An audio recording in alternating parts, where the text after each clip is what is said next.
So greetings everyone. It's very nice to be here today. I feel very honored to be invited as a keynote speaker. The organizers could have invited anybody really, and there are some amazing people in our community. So I just want to thank you for recognizing a little bit of my effort to bring me here today. But really, I have a lot of respect for everyone in this industry because it's very difficult, it's very hard. And it's not easy when you come from countries such as Kosovo or Albania that traditionally are not known as large IT or tech hubs with a lot of connections. So I really recognize all of your efforts and especially Rio's efforts as one of the pioneers in the industry. So it's very wonderful to be here, BSides Tirana, the first time, first conference. That's really great.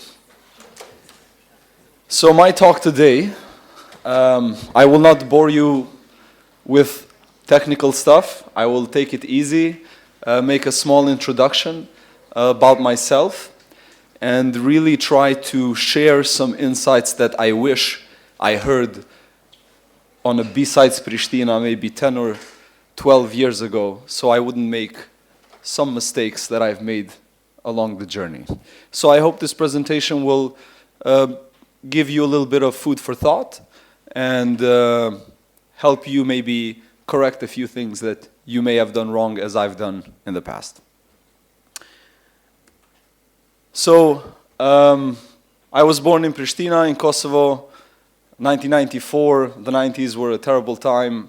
We went through the war. Kosovo, as you know, was a small province in Yugoslavia.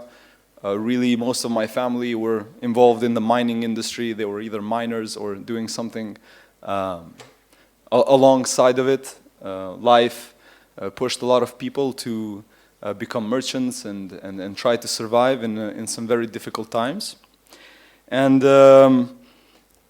in this picture with the tanks, I actually put this there just to, we found this on the internet. Actually, Quitim is sitting right there, and Drin. They're both part of Sentry Cybersecurity. So there's a long way from that time until here. But I see that as very important to share my personal background, as I'm sure that many of us can share similar stories, and to make you understand that really to get ahead in this industry, it doesn't really matter what your background is or what you went through, but you should cherish and take even tragedies and good things and learn from them and move forward. So right after the war, when growing up, you know, there weren't any tech schools, there weren't something like digital school where you could learn programming for kids, there weren't any conferences, there wasn't any tech really. The most tech that we had were internet cafes where we would play, you know, Counter-Strike for hours and hours on end, maybe watch football, basketball, go to the games. So there wasn't really a lot that you could do in Kosovo in terms of opportunities. And later on, I found a little bit of a passion, started making some music, but nowhere close to the tech industry. Me and computers were two worlds apart. So the only thing I could do was find songs on YouTube and, you know, probably download some torrents and crack some games. So at this point in life, I have a very dear mother that I love, and she told me, listen, Robert, you're wasting your time, and maybe you should consider going to this. There was a conference that was being held, like a workshop about cybersecurity. And she said, you should go learn some computer stuff. And I knew what that meant, you know, that wasn't a negotiation. It was either go learn computer stuff or not become a baker, but you know what that big stick means. So I agreed. And on the first workshop in Pristina, I think this was probably 2013 or 14, at the Innovation Center Kosovo, I met Drinor Selmonaj, who is now also my business partner. He had a workshop on Wi-Fi hacking. And believe it or not, that was one of the most amazing moments of my life. I went to the class. I didn't even know how to install Kali Linux. Drinar helped us with that. I didn't know what the password is, what the default password, so I really struggled to even log into the operating system. But he walked us through cracking WEP and WPA encryption on wireless, and to me that was like magic, you know. So I really tried to work hard and apply my skills. Of course, back then we didn't have things like Hack the Box, so I trained a little bit on my neighbors, which then I told them, of course, you know, they were very supportive. But there was I think this was a pivotal moment in my life, is when Drinar, he's a very, very serious guy. And he was probably one of the only people in Kosovo that knew anything about computer hacking. And he said, Robert, listen, you have a knack for this. But if you really want to be good, and if you want me to train you and work with you, if you want me to coach you, and if you want me to show you what I know, you have to go all in and leave all the bullshit. So that's what I decided to do. And one eternity later, with a lot of hacking, this is me. I'm Robert Shala, now the CEO of Sentry Cybersecurity. We're a boutique consulting firm in Pristina and Bosnia and Herzegovina. We do a lot of penetration testing. We have a team of 40 people. My background is in application security, really. I'm not a CEO guy. I'm more of a tech guy, but they made me the CEO because at the time I knew the best English, and that's something important that we will come back to. I've done a few things in Kosovo, helped with the national strategy, done a lot of conferences, but really the main thing, my main focus was growing Sentry and really putting Kosovo on the map when it comes to offensive security. So today I won't talk to you about what certifications you should get. I won't talk about what schools you should go to. I won't talk about any external factors similar to those, and I won't talk about TTPs, although you have some amazing speakers today that are going to teach you amazing things.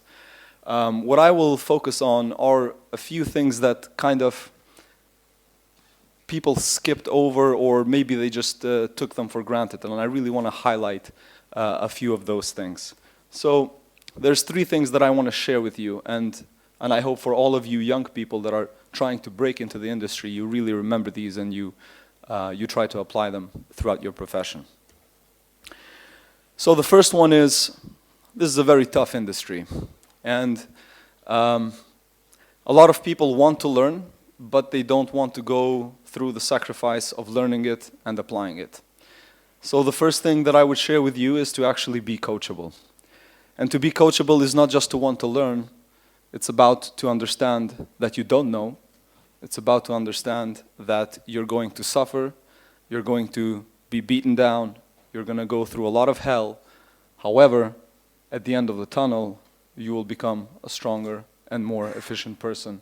And especially, it will help you grow as a professional tremendously. That is, when you're being coached, as I did, as I was coached by Drinar, you really have to take a leap of faith. You have to understand that some people have gone before you, and maybe they know a lot of insights that you should adopt, not to really screw yourself over, and learn from other people's mistakes. And with being coachable, there's a lot of, there's an ego part to it. I know that especially offensive hacking is very competitive. It's very, ego-driven, very adrenaline, pumped, fueled. You want to be the best. But really, when you're trying to grow yourself professionally, the ego is something that you want to keep in control and keep in check. There is a time and place for that, but you should really learn how to be humble and try to learn from the best. Because essentially, what people before us have done is that they have paved the way, they've been pioneers, and they've made a lot of mistakes. And when you're trying to be coached, they're trying to show you the shortest path to achieving your goals, so you don't make the same mistakes they did and waste time.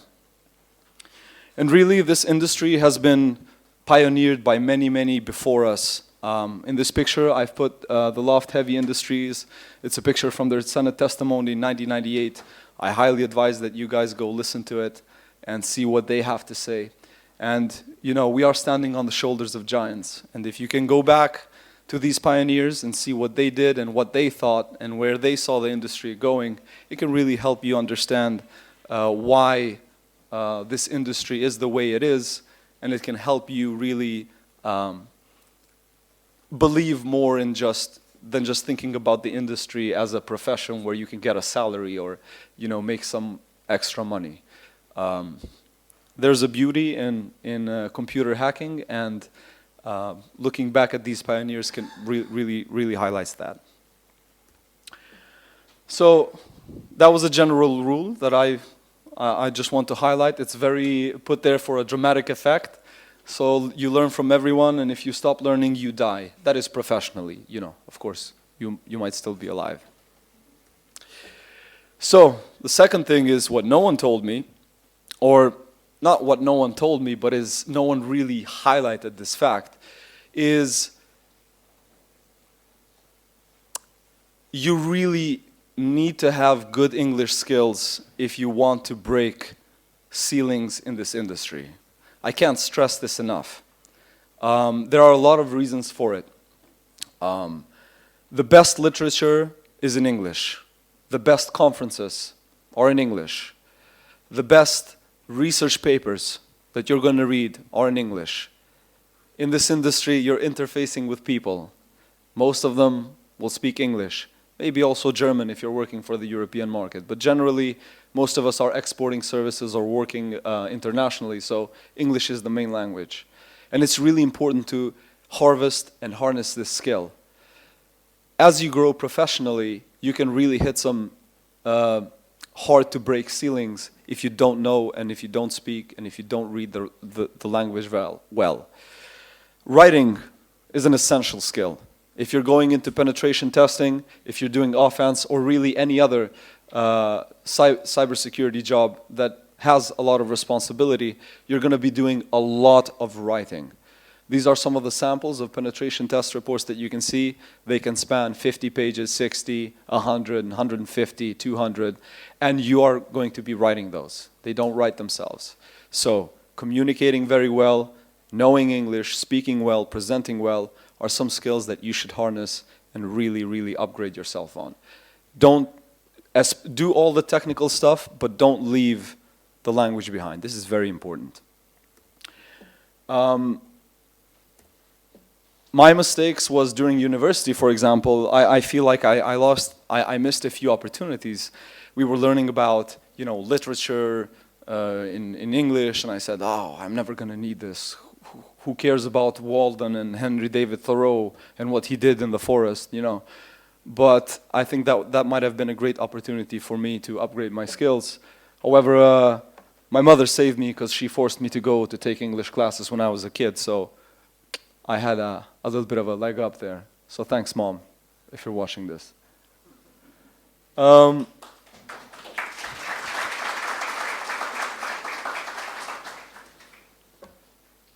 Here's another one.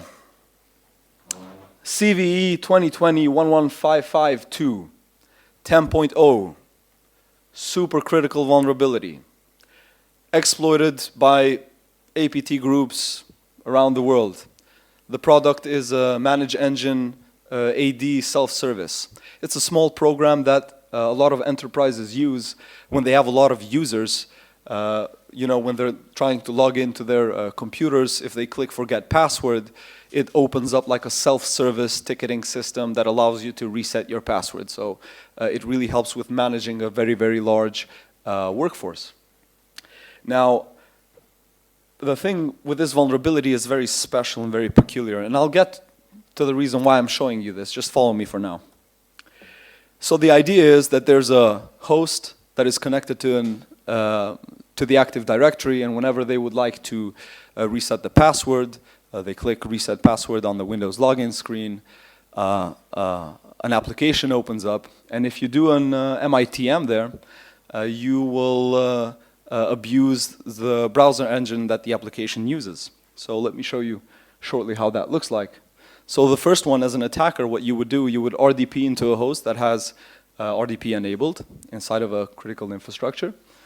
You would then do an MITM. So when you click reset password, you would get a dialog box that the certificate is invalid.